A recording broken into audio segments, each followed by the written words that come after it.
Tes. Salam sang debaters. Berani bertanya, berani ditanya. Jangan kerja kau, hanya bertanya terus. Ada seorang kawan mengirim pesan di Skype saya kalau nggak salah ya. Dia bilang gini, Bang tolong ditanyakan kepada terserah mau Muslim, mau Kristen, mau semuanya. Siapa yang terang itu, gelap itu berasal dari mana? Atau siapa yang menciptakan gelap? Kan demikian. Kalau terang kita sudah tahu berasal dari Tuhan. Nah gelap gimana? Berarti kalian akan membuat bayangan, misalnya hayalkanlah dunia dulu belum ada, berarti gelap semua, luar angkasa itu gelap semua. Nah dari mana gelap ini? Kan demikian kan? Apakah di antara kalian ada yang bisa menjawab? Seharusnya kalian bisa menjawab, ya. Apalagi orang Kristen. Bagaimana cara menjawabnya begini, ya kan? Pertama-tama, gelap di dalam Bible itu dibilang di Kejadian 2, Kejadian 1 ayat 2 ya. Gelap gulita menutupi samudra raya, ya. Artinya situ sudah ada gelap. Gelap gulita ya. Nah, kalian mungkin berpikir loh, terang kan belum ada situ, berarti gelap lebih dahulu ada daripada terang. Apakah demikian? Kan itu timbul pertanyaan ya kan? Nah, gelap itu semuanya gelap. Samudra raya besar gelap, tak ada cahaya. Jadi sebenarnya siapa menciptakan gelap itu kok ada? Ya kan? Sementara terang baru setelah Kejadian 1 ayat 3. Setelah Allah berfirman baru ada terang. Kan begitu menurut pendapat kalian kan? Baik. Sekarang kalau kalian bilang cipta mencipta sudah jelas. Yohanes 1 ayat 3 mengatakan segala sesuatu diciptakan olehnya. Siapanya di situ adalah firman. Atau kan Kejadian 1 ayat 1 dikatakan pada mulanya firman, firman bersama-sama dengan Allah maka firman adalah Allah. Ya kan? Itu menceritakan awal mula Yesus. Maka dijelaskan di sana juga pada bahwa segala sesuatu diciptakan oleh firman. Selesai. Tapi apakah berhenti pada saat itu juga? Kalau memang difirmankan, kenapa firman mulai muncul Kejadian 1 ayat 3? Ayo. Bukan Kejadian 1 ayat 2. Karena gelapnya sudah duluan ada.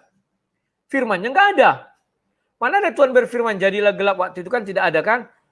Paham maksudku? Nah inilah namanya pertanyaan yang sederhana tapi sulit untuk dijawab. Jangan kalian coba tanya kepada ustadz-ustadz kristologi itu. Otak mereka tidak akan mampu menjawab itu. Dan di dalam kitab suci yang mereka anut pun tidak ada mengatakan demikian. Kalau gitu kan jelas. Kejadian 1 ayat 2 dikatakan gelapnya duluan ada. Baru terangnya Kejadian 1 ayat 3. Jadi wajar orang bertanya demikian. Lantas, apakah gelap menguasai malam? Kan tidak. Gelap menguasai terang? Kan tidak. Lantas kapan gelap ini diciptakan? Atau bagaimana gelap ini terjadi? Baik, saya akan memulai menjawabnya. Justru rahasia ini diberitahu di belakang. Kita baca Wahyu 22 ayat 5. Sebab Tuhan Allah akan menerangi mereka dan mereka akan memerintah sebagai raja sampai selama-lamanya. Di Wahyu 22 ayat 5 kalian baca, di bawah di surga itu tidak ada lagi yang namanya gelap. Saya bacakan ya Wahyu 22 ayat 5. Dan malam tidak akan ada lagi di sana dan mereka tidak memerlukan cahaya lampu dan cahaya matahari. Artinya bahwa di surga itu terang benderang. Paham ya? Tidak ada kegelapan di sana, semuanya terang. Nah, itulah pertama kali Allah hadir di dunia ini atau dia menciptakan terang itu lebih dulu ada. Ya. Atau di surga itu terang itu sudah ada. Nah, sekarang lantas gelap ini dari mana? Kejadian 1 ayat 2. Nah, Tuhan membatasi bahwa terang itu hanya melingkupi surga. Artinya samudera raya yang kita bilang itu, yang kita lihat galaksi atau luar angkasa itu di luar surga. Nah, jadi gelap timbul karena Tuhan membatasi cahaya dari surga untuk tidak keluar dari surga. Paham ya? Paham kalian? Jadi di manalah penciptaannya ya? Pertama Tuhan itu kan semuanya terang bagi Tuhan. Tidak ada yang gelap.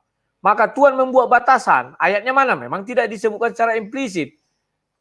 Ya kan? Tetapi kita lihatlah yang makna tersirat dan tersurat. Tersirat bahwa dijelaskan di situ ada satu tempat namanya surga. Surga itu adalah kita tahu bahwa itu tempat Tuhan atau tahta kerajaan Tuhan. Di situ terang benderang, dibilang tidak ada matahari, tidak ada bulan. Ya kan? Artinya terang benderang. Nah, dulunya, kok dulunya? Artinya ayat ini menjelaskan bahwa surga itu aja yang tidak akan habis cahayanya. Baru di Kejadian 1 ayat 2 dikatakan pada bumi belum berbentuk ya, masih ada samudera raya. Artinya ini bukan di surga. Apa maksud saya? Jadi ini saya buat ini tangan saya, ini nih. Bagaimana cara menjelaskan? Ini coba kalian bayangkanlah. Ada sebuah sorga, di luar sorga itulah gelap. Jadi karena sorga itu dibendung, maka terjadilah gelap. Paham maksud saya? Paham nggak? Semoga kalian paham. Oke, sekarang kita lanjut. Kemarin saya kan ada berkata itu kepada seorang bapak, pertanyaannya bagus-bagus itu ya. Dia bilang, buat apa manusia dicipta? Buat apa bumi dicipta? Kan demikian.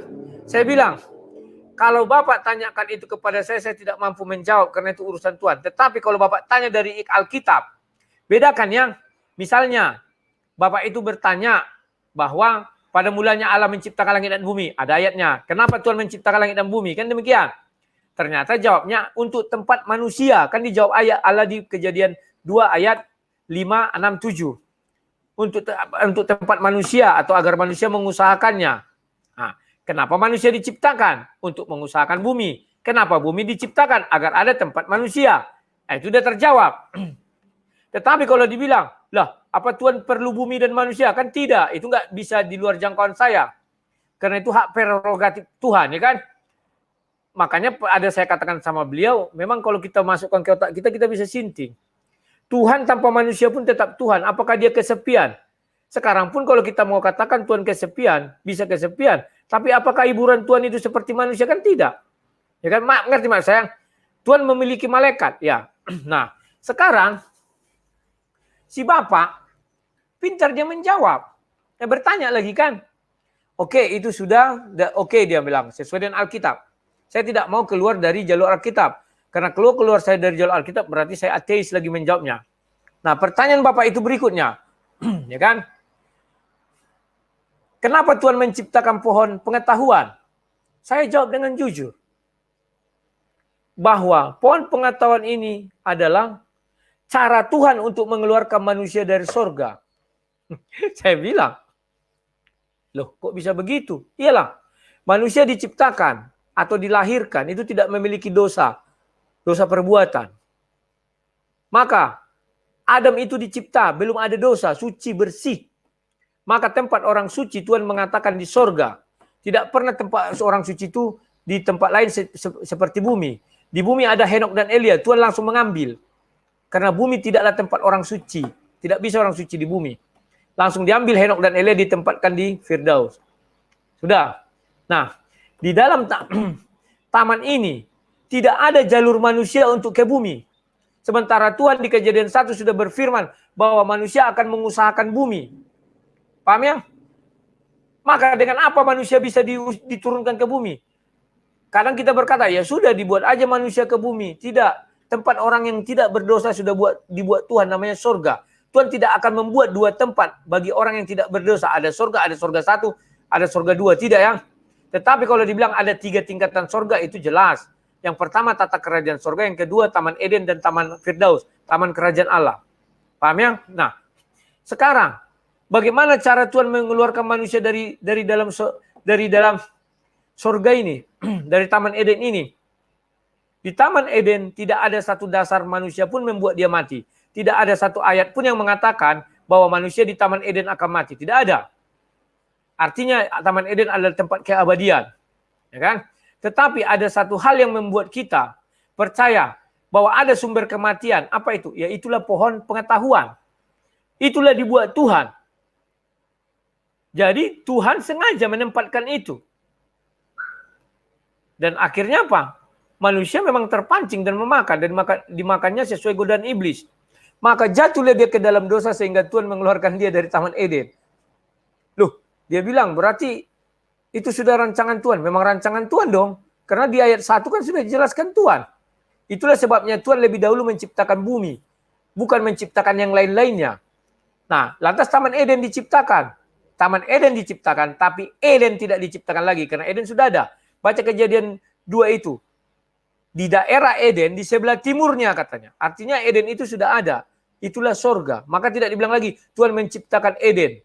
Baru di sebelah timurnya dibuat Taman Eden. Tidak gitu lagi. Tapi di Eden, di sebelah timurnya ditempatkanlah manusia itu namanya Taman Eden. Paham maksud saya ya? Nah, ada lagi yang lebih menarik.